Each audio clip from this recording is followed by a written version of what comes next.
This is the Qiaodan Feiying PB5. I want to take a first look at this and take a first run in them. This is like an initial review. Let you guys know what it's about. I wanted this, sometimes these bright colors, they give you a kind of nice feeling when you are running, Yeah. So I like bright colors in my running shoes. This is actually my first model of the PB. I saw the PB4. I preferred the plaid, so I got that one. But this PB5, from the description, they wrote a lot of things that they did about this shoe. That's what made me to get it, I love cushion in my running shoes because these are racing shoes. This is the shoes that you want to do half marathon, you want to do full marathon in. They increased the stack of this, now getting up to 36 millimeters in the heel and 30 in the forefoot. So I think that's enough cushion for me to run in. I think I like what I see.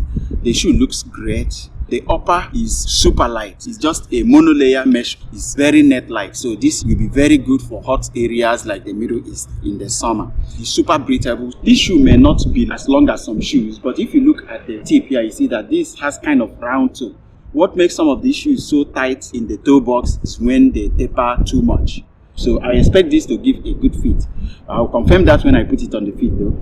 The tongue is light with perforations in the lower side to also add to the breathability. And the soft tongue is enough to give that comfort that you want.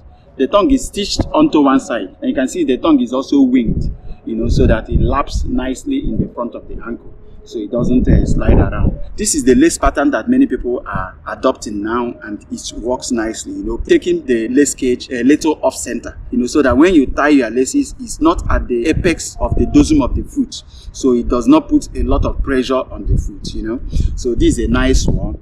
And everything about this shoe is super light, including the laces. Now getting onto the midsole, of course, this one has 36 millimeters of midsole stack in the heel, the 6 millimeter heel to toe drop with the carbon plate embedded in the middle. It's the Q arc plate, the same plate that is still in the plate. As the name suggests, I think they are making this one super light, nice and responsive for you to hit those PBs.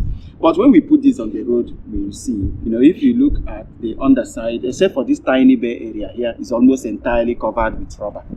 So that's a nice one. By and large, I think these are going to be very okay. I put this on the scale and they weigh 221 grams, super lightweight. So we'll put it on the feet, see how they feel, how they fit. Right now, I'm going to take this on a 5-kilometer run and see how responsive these shoes actually are.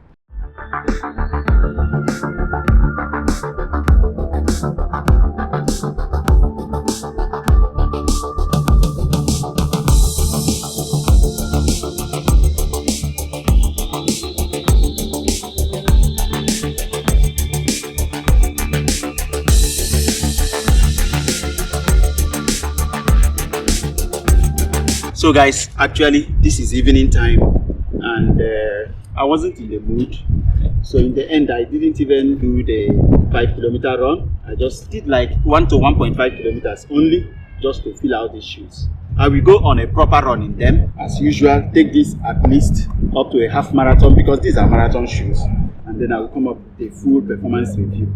But for now, my initial take on these shoes are, first of all, the fit. They fit true to size. This is my usual size, US size 11, and they fit me perfectly. The shoe length is excellent. The shoe width is very good.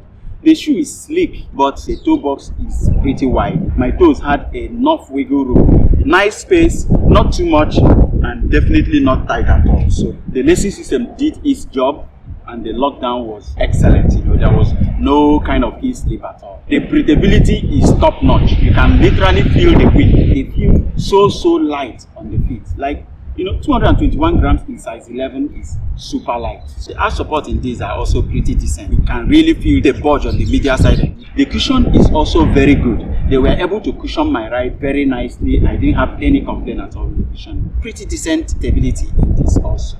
Now, another thing that I want to talk about the midsole of these shoes is that they are not as soft as the plaid 1.0 or plaid 1.5. The plaid is definitely softer. So if you prefer that softer feel, you will prefer the plaid. The only thing is that plaid weighs 236 grams in the same size.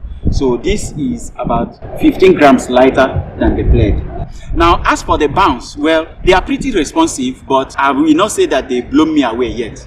But one thing I noticed is that they got better the more I ran in them. So I will not really dwell on the bounce of these shoes right now until I put them on a very decent run. I feel like these shoes need some kind of braking before you can get the best out of them. You know, so for the full performance, I will like to put them over a longer distance, maybe 1 or 2 half marathon runs in them, get them up to 30-40 kilometers, and then I will come back and give you my full scoop of the full performance review of these shoes. But just off the bat right now, the thing that I notice is that the fit is good, the arch support is good, the cushion is good, the bounce is decent, and it is super lightweight. And then the outsole gave a very nice grip also on dry pavement. So by and large, I think for now they are giving me very good vibes. So this initial review, I will give them 4/5 till I put them on a very good distance, you know, soften the shoes out, get the best out of them, and then I'll come back with a full performance review of these shoes. So guys, that's it from me to you now for this PB5.0. If you want to buy them right now, I will put the link in the description, you know, so that you can get them. They are actually on a discount right now. If you want to wait, you can also wait for me to put this on more runs, and then I will tell you exactly where these shoes stand in terms of racing shoe ranking. You know. So guys, that's it from me to you for this one, and until the next one.